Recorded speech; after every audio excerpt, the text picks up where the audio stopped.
actually you can break the mold. Christina Brady would know. She's the founder and CEO of Luster, a fresh and scalable take on traditional sales training, using AI practice sessions to identify and bridge skill gaps before they ever impact your customers. But far beyond what she's actually building at Luster, I'm obsessed with her and how she's doing it, because she's doing it all her way. Watch as Christina shares her remarkable journey from the Second City, yes, the Second City Comedy Club in Chicago, all the way to becoming a fabulously unconventional venture-backed AI company founder. Her story is about gracefully and very humorously maintaining authenticity and professionalism. It's about success, even when you don't fit the traditional founder mode. In fact, it's about success, especially when you don't fit the traditional founder mold. I'm Lindsay Chepkema, and this is Actually I Can. Hi, Christina. Hi, Lindsay. Hello. This is actually the second time we've done this because last time we got all the way through all of our pleasantries and it just shut us down. The recording just stopped. So we're going to do this again. We got to reenact it now. Yeah. The same authenticity. Christina. Yes. Authenticity-er, actually. More. Yes. I was just saying about how I felt like I had to bring it for you today because you are such a baller. And I wore my Strong Female Lead shirt for you because we're both strong female leads all the time. But I was like, I have to match the energy that I was pretty sure you were going to bring today. So, I mean, you were one of the first people to inspire me and make me realize that I could do this because we were in the same portfolio together. Mm-hmm. And we were, as you mentioned in the first take, we were some of the very few female founders in that portfolio. And it takes one to know one. I wore my cat sweater for you because I like cats. Yeah. And everyone does. But truly, you were one of the first people that made me realize that I could do this and be authentic. So yes. Your inspirations meant a lot. Well, thank you. One of the reasons that I wanted to have you here, not just because I love you very much and I think you're really, really interesting and very, very cool and I would like to be more like you, please, is because you have found a way. Like, first of all, like, I'm just going to brag on you for a minute because you are brilliant. Like, you are so, so smart. Like, at this like VC gathering that we had, like, you were standing up and talking about different things with like your background in sales and sales enablement and like sales leadership. Like, you are really, you're like really smart. And to listen to you, like, you have such great opinions and you have such great experiences. And then you also like are balancing that with being so uniquely and individually you. And I love the way that is coming through in your business. I love the way that that's coming through in your founder brand and in your content. If you are not following Christina Brady I follow you on LinkedIn, but I know that you're doing like TikTok things and Instagram things. I mean, like, it's incredible the things that you do to get a point across, and I love it very much. Thank you so much. It is. I often call my content unhinged. And it's because if folks who know sort of a little bit more about my background, I actually come from the comedy world. Mm-hmm. And there's this thought for me to merge sort of the old and the new, and then secretly kind of talk a lot about the problem that I solved and do that through laughter and joy. And I actually spent a couple of years using TikTok to create videos, but I never posted. And then I hired a PR firm for my business and they were like, why don't you actually post them on TikTok? I was like, I don't know how to do the TikTok. I don't look at the TikTok. I'm an elder millennial. We don't know, and like, start posting it on TikTok. So there's an embarrassingly low following on cool, TikTok. But how? But like, and then do the followers come? Like, do I tag it? Like, I literally sounded like a geriatric. So that's okay. I don't do the TikTok either. I am still one of those that sees the TikToks later on Instagram. Correct. That's the how sometimes on Facebook. Like, do people even use Facebook anymore? Now even on LinkedIn. Sometimes I see the TikTok on the LinkedIn. My TikTok is on the LinkedIn. That's where I see you. I am an elder millennial / young Gen Xer, and I am 100% okay with that. Yeah, same. 100%. We love it. We're love in the it. Prime of our life. We are. We really are. Because we can have conversations like this, and it's very great. So, okay, your background. I only know some of it, but like, yes, you did stand up comedy at, excuse me, where? Second City and Improv Oh, Olympic. I mean, what? You weren't like at like, oh, I don't know, Joe's Community Theater like did this fun improv. No, at Second City. Excuse me, very much. Yeah, Yeah. I And did. was that while you were in sales or before or like where how did that? It was a little bit of both. So the story of how I got into comedy was really funny. So my background is I have a theater and film acting degree. You know, like a bachelor of the arts. And my ultimate goal was I wanted to move to LA after I graduated and be on a sitcom. Like I was like, I would love the steadiness I of would being watch on a that BT sitcom. dubs. Oh Yeah. my God. Like I was like, the dream. The dream is to have like a 30-year career on a sitcom, right? Like I want to be Yes. the Olivia Benson, but funny and not Yeah. SVU, right? Like something like that. And so I went to Columbia in Chicago, and there was a huge tie to Columbia and the local Chicago theaters and film and comedy. And I had taken the Second City like conservatory classes all through high school. Like I just always embraced comedy and wanted to do it. And then I got into college and I took a lot of improv courses and things like that. And there was this one workshop that I signed up for. You had to audition for it. And if you got into it, then one of the directors from Improv Olympic, IO, which is another one of the main theaters, like Amy Poehler came from there, Jim Carrey was there, Tim Williams, Bob Odenkirk, David Cross, like a lot of people also Christina performed at Brady. IO. Me, now I'm in tech, and I do weird videos on LinkedIn. This is my mark on the world. So I auditioned for this workshop, and I got in, and it was a full day workshop, and it was like one of the best days of my life. Unbelievably fun, and I'm just doing my thing and having a great time. And at the very end of it, the guy who was directing it came over and he was like, "Hey, so have you heard of my show?" And at the time, the show that he was running at IO had been a 10-year standing show called The Cupid Players. And I was like, "Yes, of course, I know your show. Like that's a big show in Chicago." He's like, "Come on Saturday and be my guest. I'll have a seat for you." And I was like, "Wow." So I go and I watch the show and it's funny and I hadn't seen it. And he checks on me after. He's like, "What did you think?" And I was like, "I loved it. It was so funny." He's like, "Come back next week and see if you still think that it's funny. But this time wear all black so you're not standing out in the audience." And I was like, "Okay, sure." So I did. And same thing, there was a chair with my name on it and I wore all black and I sit down. And about 5 minutes before the show starts, he comes out and he's like, "Hey, so do you remember the show from last week?" And I was like, I think so. He's like, "Great, you're in the show tonight. So I need you to come backstage and meet the cast and just jump in." I'm like, "Jump in?"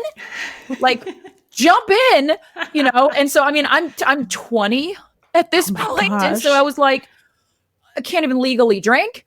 So I go backstage and the cat, you know, and he's like, "Hey, everybody, this is Christina. She's in the show tonight. So show her the ropes." And the show starts in like 5 minutes and they all come over and they embrace me. And now I'm like, I'm backstage amongst the legends and I can't believe this is happening and I don't know what's going on. Long story short, I started in the show that night and that kicked off my 12-year improv career that led to multiple shows at IO. I got to perform with David Cross and Bob Odenkirk. I got to meet Amy Poehler. I got to perform at Second City. It was that moment of just like, some guy thought that I was funny and was like, "You're in the show." And I was like, "Okay, this is, you're an agent of chaos. I'm going to embrace it." So I like it. Okay, so how many years was that? 12. Dang.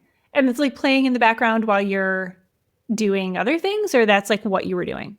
No, so I wound up due to some hardship growing up. So the dreams of going to LA and being on a sitcom ended very, very quickly because both of my parents who were divorced passed away 1 year after the other. Both of them were somewhat famous musicians, which also means that they didn't have a typical W-2 where they had things like benefits and life insurance and all of that. And so my mom passed away first. And when she passed away, the bank foreclosed on our childhood home and sold everything in an estate sale. And so we had nowhere to go. And my dad wasn't in a position to take us on. So I spent about 6 to 8 months actually homeless while I was going through college. And then my dad passed away right after. And then my little sister needed somewhere to go and needed help. And so I actually fell into insurance sales while I was finishing my last year of college because of that. So I started doing improv right around when my mom was really, really sick and passing away. And then I wound up falling into sales, and I was doing sales by day at MetLife, and then eventually Groupon. And then a couple nights a week I was rehearsing. And then every Saturday for 12 years, I was in shows every Saturday or Sunday. And then finally I got to the point where I was like, okay, now I'm like a leader in tech, and I'm a VC, and I'm a VP, and I'm so I was like, this dream of that has sort of retired, and there you go. Wow. See, I didn't know. I knew bits and pieces of that story. I did not know the whole thing. That's a crazy.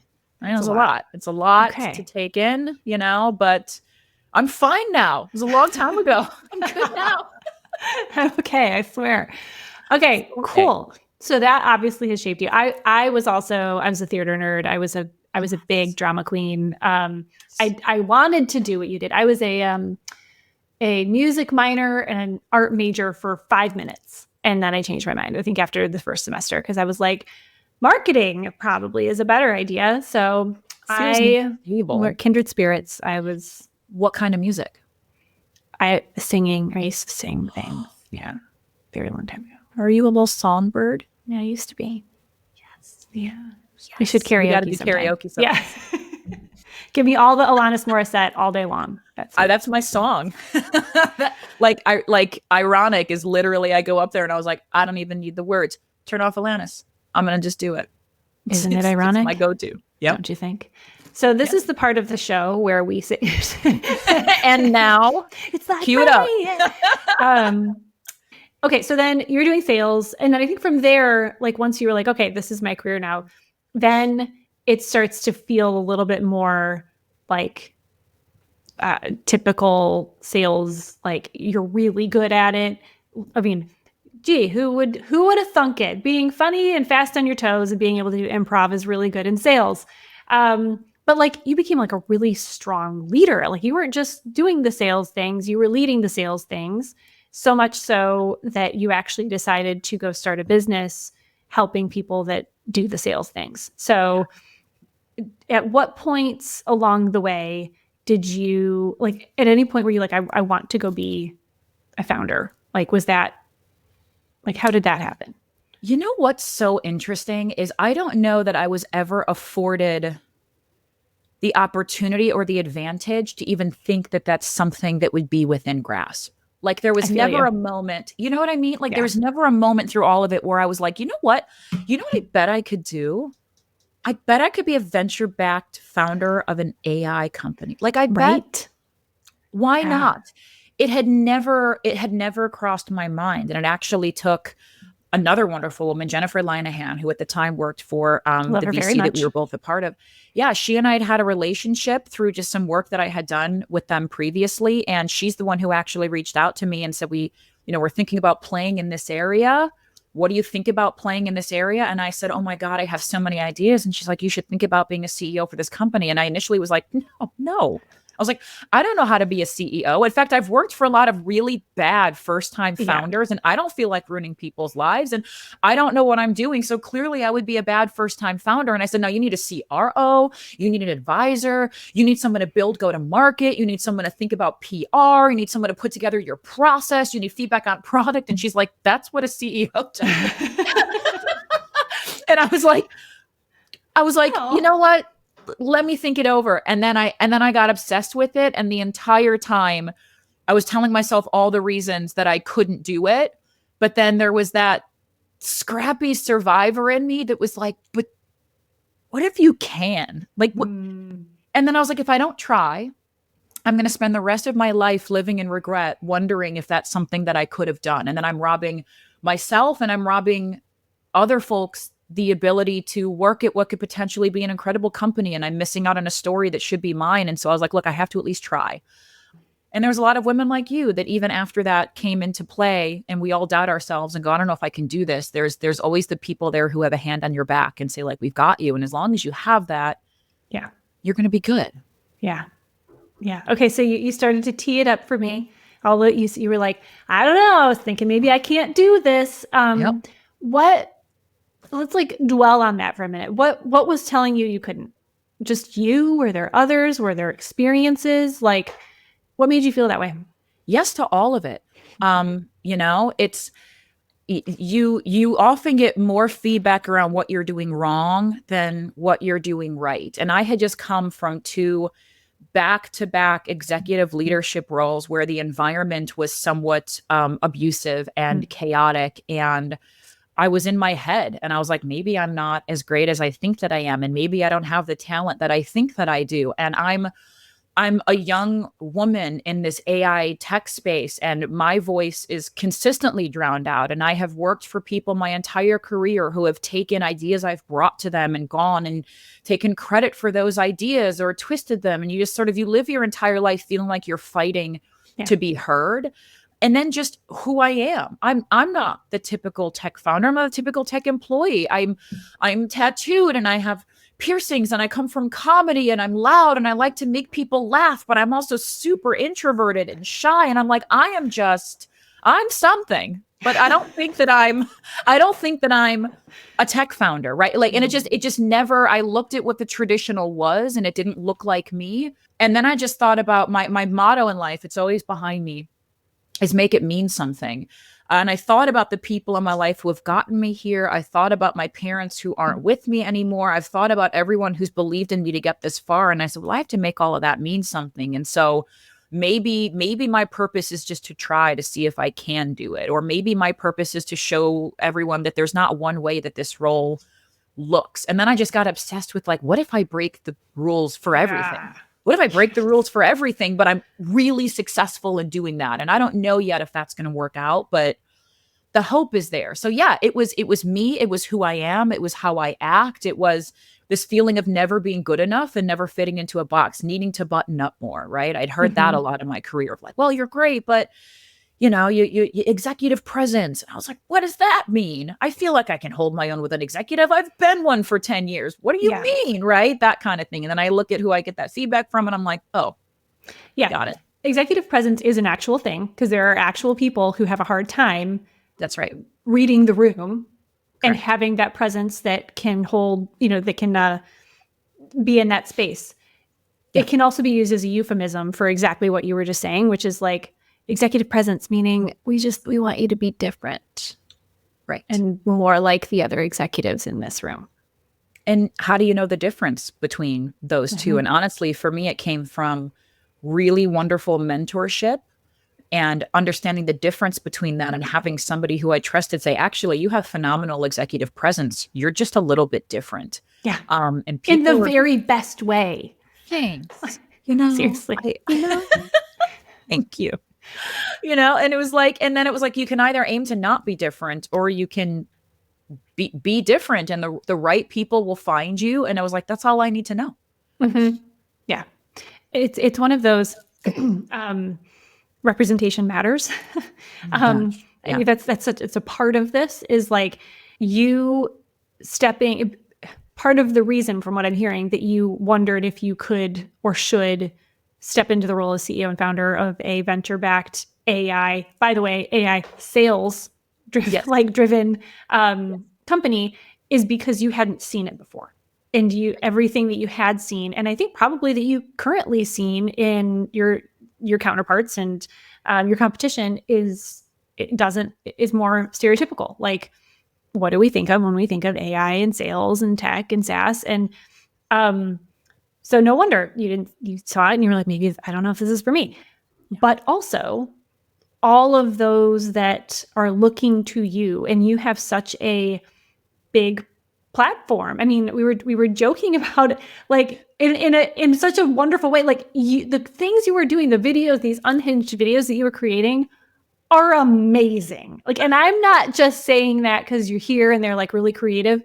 They're creative and they're effective, and like you're getting a point across, and you're getting laughs, and you're getting, it's so clear that you get it, and you're empathizing. Like people are watching, women are watching, underrepresented prospective someday founders are watching, and it's. I think when you start to realize that, for me and some of the others that I worked with, it's like.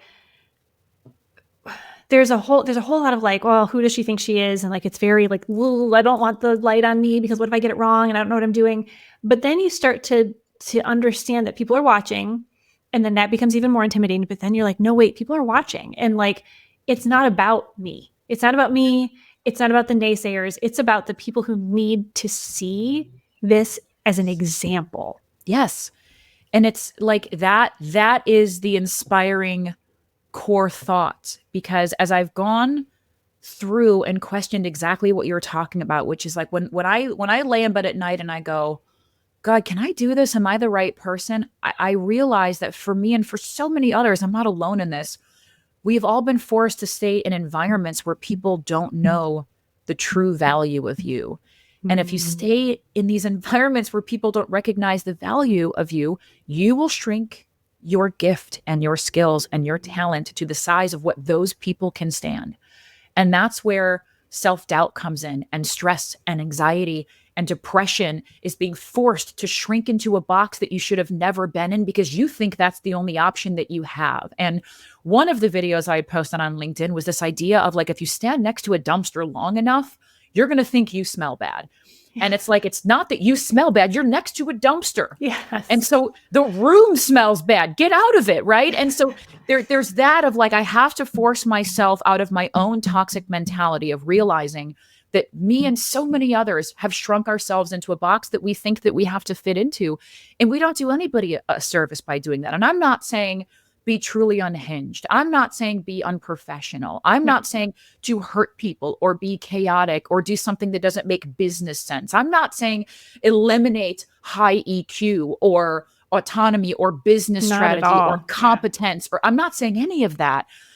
But all of those things that I just said don't look or act one way. They can all exist with very, very different flavors. And that variety is the spice of life. And I just think, especially our industry needs more of that. Yeah, no, for sure. And I think you are absolutely right as far as sometimes authenticity and being yourself gets miscommunicated as instead of being like appropriate. Right. I don't know, like any word that I use is potentially wrong. It's like, no, you still need to be aligned with values. Yeah. You still need to be aligned with integrity and in your values and your ability to be your version of professional. And I think, again, you are just such a great example of that because you are CEOing and you are foundering and you're doing it in a way that it is extremely smart and very brilliant. And that's very, very clear. You're leading with empathy. Like, so it shows that you've got the experience, you've done the things. You are professional, like you know what you're doing.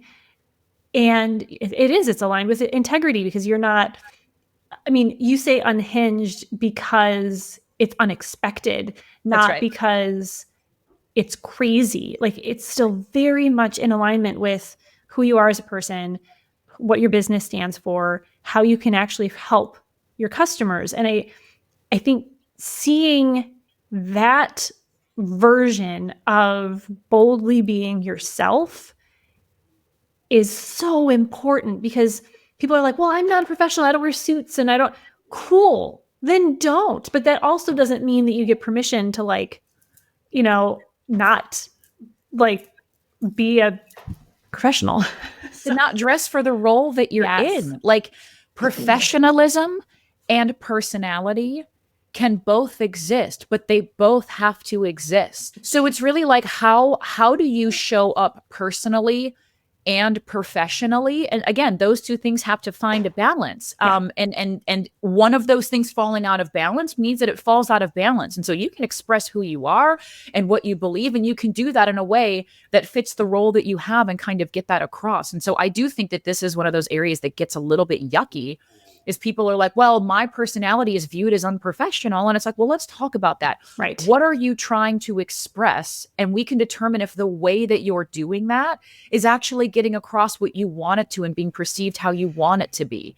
And so I think there's a lot, like I'm a huge fan of having executive coaches, having mentors, having sponsors, because those kinds of people can make you the best version of you and not turn you into somebody else. Yes. And that's important. Those people who can be your mirror.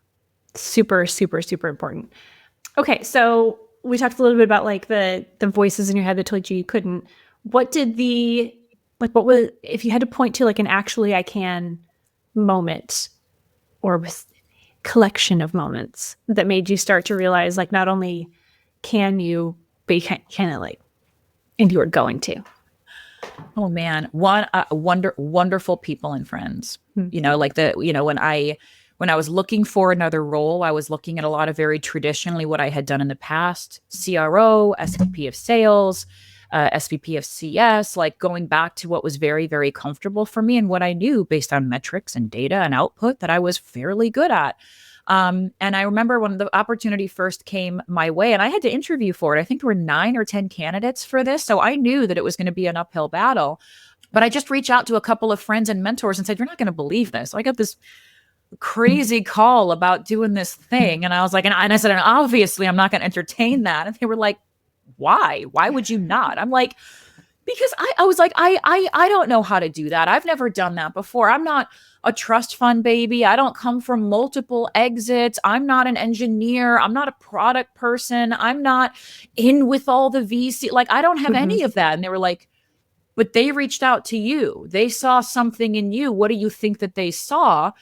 And I said, "Well, I will tell you that the problem that we are talking about solving, I have felt that problem for all 17 years of my career, starting as a full cycle AE all the way up to a CRO. And I feel like I am honing in on why I had that problem. And I actually think I know exactly how to solve it like this." And the more I started talking about how I felt the problem and know how to solve the problem, I just started talking myself into, I can't not do this. Like, Yeah. I have to solve this for me. And then I started thinking, I'm going to build this product so that the next CRO role that I get, I can use it. I started thinking, like, I have to build this for me. And so the more I started realizing that I could do this and I knew how to solve the problem, I also then realized that I've been trained into being a very, very low ego person. And that doesn't mean I don't have confidence in myself. I know what I'm good at. I also really know what I'm not good at. And I don't waste time trying to trick people or pretend that I'm good at what I'm not good at. If it makes sense for me to learn it, I'll learn it. If it doesn't, I'm going to hire somebody brilliant and let them do their thing. And I'll be like, "You say that's the best way to do it? I love that. You're the expert, not me. Let's go." So I said, okay, I can do this if I believe in myself, if I know my zone of genius and my superpower, if I'm maniacally focused on the problem that I'm solving and I focus on really doing one thing well at a time. And then I hire brilliant people and, crazy thought, listen to them. What? Because I was like, I don't have to do this alone. I first heard this idea of like, be a CEO. I was like, oh my God, I have to do this whole thing alone. I was like, no, I don't. I can hire brilliant people and we can do this together by each focusing on our zone of genius. And I was like, my God. So then I just have to be really good at empowering people to be great at what they're great at. And I have to be really, really good at keeping an eye and an ear on the business. And I have to keep us doing the right thing. And I have to build the right culture and the right value. I can do all of those things. And I don't have to do any of them alone. And the more I thought about the fact that I can build a village and I can build a company that takes care of people and creates wonderful memories and gives people security, well, then I fell in love with the soft and fluffy portion of it, where I was like, what if I create a company where people love what they do and they look back and they go, God, those are the best years of my life. What if I can build that? Yeah. And then I started getting all excited about that. And then all of those things started happening. And then I was like, I got to do it. And then every other job sounded terrible. Every interview that I was in, I was like, I don't want to do this. I want to do that. Yeah. I had something similar. Like once I saw it, I couldn't unsee it. Yeah. Couldn't unsee it. And I was like, I have to do it. Yeah. Okay, so, like, oh my God, if they don't pick me, what am I going to do? So thank God. No. Okay. So you're in, you get picked. You are the number one draft pick. You do the thing. You start building the company. Like, at what point did the founder brand come in and you start to like make the videos and say like, this is how I'm going to lead this company? Like, was that a decision? Did it just start happening? It just started happening because I started thinking about, the one thing that I know, my entire network is made up of revenue employees. Like I know the people and I know the problem. And I thought about what makes me curious when I was an AE all the way up to what made me curious? And I was like, the brand has to speak for itself, and not because I need people to know the product. I need people to know the problem that we solve, and I just need them curious enough to want to reach out and hear more about it. Right. And so I was like, what creates curiosity? Well, when people are having fun and when people are laughing, they actually have the capability to take in knowledge and store knowledge and ingrain meaningful information. So my marketing has to be fun and it has to be funny. I said, and then people purchase what's relatable to them, right? Like great marketing is you aligned with me. And I was like, oh my God, I feel that they get me. I want to talk to them. People lean in to people who lean into them. Yeah. So then it was, okay, how do I express the problem? And how do I get people feeling like, oh my God, that's so me. That's so accurate. And then I was like, I simply have to reenact all the experiences that I've had and lean into, thank God, this comedy side that I've had. I mean, I do corporate improv workshops for a reason, and it's because they're so applicable for work. Yeah. And so it just sort of happened. And I did one for like, not even thinking like, I'm going to post but I just had a series of events that had happened that were making me laugh. And I was like, I need to put together a bit tying all of these things together. And I did. And I posted it and it went nuts. Like million impressions. And I was like, what? I was like, how? And then I got a bunch of lead gen. I think we got like 37 demo inbound requests. And I didn't really mention the company. I was just talking about like at the very end, I was like, wait, I can practice this. And it was just like a quick blurb of the company at the end. And people reached out and they were like, that video made me laugh. It was so relatable. I felt that 100 times. Do you all help with that? And I was like, we do. And then I realized, oh my gosh, this is my crazy way of marketing that is free, that is just me as a lunatic in my office doing these things. Yeah. I love it. I love it. I love it. I love it. And that's all of it coming together of like you boldly standing up and not like deciding to shrink yourself and conform and try to fit into a mold that somebody else said, like, this is you. I mean, look back at your unique like journey that got you here, like theater and improv and comedy and sales and like tech. I mean, all of these things together, the journey quite often doesn't make sense until we can look back and, someday this will be part of the next story.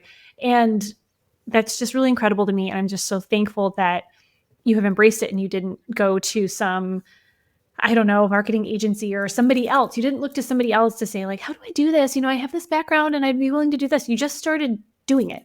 And that I think is such a beautiful thing. And I think that to me, it's a huge, actually, I can moment because you didn't ask permission and you didn't ask for advice. You didn't listen to anyone else and their opinions on whether or not you should do it and how it should look. You just did it, which by the way, has there been any pushback? Like, have you received any along the way of like, have you thought maybe it's too, and I'm a little bit concerned about, like, has that from anyone? I have only received comments that fuel my hate fire from odd third-party connections on LinkedIn, and they've all been focused on my appearance and not what I'm saying. And again, in those, I've learned to let them fuel my hate fire. But let's see, I've gotten comments about how I look physically and sort of reducing me down to that in a really demeaning, derogatory kind of gross way. Right? Because like, listen, I'm an elder millennial. You can give me a compliment. I'm one of those where I'm like, you can give me I love compliments. Yes, please. These are not that, right? Like these are inappropriate. I can't believe with your company brand behind you that you're saying these things to me. I had somebody randomly be like, I would believe anything you're saying if you took that bullhorn out of your nose, because I have a nose piercing. And it's like those have been the only negative comments I've gotten. And there are people that are not in my ecosphere. They're not in my influence. They're not my ICP, and they take up zero rent in my head. Instead, I will mock them relentlessly in situations like these and say, like, it says more about you than it does about me. And I'm just like, you know what I'm going to do? I'm going to create another video just for you. I might tag you in it just so you can take a look and really take it in. But from a business standpoint, I haven't had a single person be like, this isn't effective. This doesn't work. This isn't appropriate, because I know it's not inappropriate. So I felt that people are embracing it. And again, I just want to make people smile. I just want to make people laugh. I want people to have a good time and realize that it doesn't all have to be that serious. There's plenty of other serious things that we can focus on. Yeah, they're not alone. I think that, you are making people laugh, and I think you're making people feel seen. Especially, sales is hard. Sales is really, really hard. And, you get into things like cold calls and how, it's event season and with the end of the quarter, and like, those are all very real situations, and that come with a lot of stress and a lot of pressure. And you have found a really beautiful way to bring light to them, bring them out of the darkness, and make people feel really seen and heard. And by the way, you're also creating a really great product that it's like, okay, made you laugh, made you feel seen. Also, that's why Luster exists. So, yeah, that's it. That's exactly right. I love it. Okay, so for anybody else who is feeling like maybe I don't fit, I don't know if I should, I don't know if this is for me, how do you think they can fast track the learnings that you've had and kind of borrow some of your confidence? I mean, surround yourself with people who see the absolute best version of you, and listen to that echo chamber, right? And then constantly think about this idea of professionalism and personality. And where are you going, right? It's like that old Covey concept of like, begin with the end in mind. Mm-hmm. And just try something. Just try something. Put yourself out there. Every single human being has worth and has something that they can teach somebody else. I don't care what your title is. I don't care where you came from. I don't care how much money you have. I don't care what's happened to you prior to today. And I mean that the best possible way. You have something that is valuable and incredible and can meaningfully impact at least one person, if not more.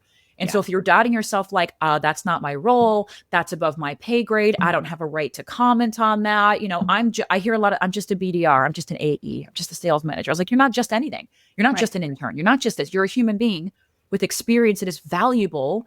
And anybody who makes you feel lesser is not your person. They're giving you the gift of walking away. Straight up. Okay. Christina, thank you so much for being here. Where can people find more of your really fun videos and just you in general and more about Luster? I mean, it's going to be on LinkedIn. It's going to be on LinkedIn, Christina Brady. You will find me there. And sometimes, like all of us, the LinkedIn inbox gets a little bit outrageous. So, reach out to me. Feel free. Anybody who also feels like they need a pep talk and a support, I'm always here for that. I aim to impact the world one person at a time. So find me, let's be friends. Okay, well, I'm glad you're my friend, and I'm glad that you're here. Friend too. Thanks, Christina. Thank you. Thanks for joining me for another episode of Actually, I Can. And did you know that actually you can subscribe so that you never miss an episode? Yeah, do it now. And you can also go to actuallyican.show and watch any episode anytime. Thanks for joining.